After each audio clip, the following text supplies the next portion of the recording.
తెల్లవారే వెలుగు రేఖలా పచ్చ పచ్చ పచ్చి మట్టి బొమ్మలా అల్లి బిల్లి వెన్న పాల నురగలా అచ్చ తెలుగు ఇంటి పూల కొమ్మలా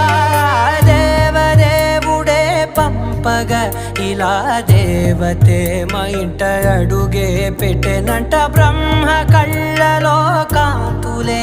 మా అమ్మలా మా కోసం మళ్ళీ లాలి పాడేనంట.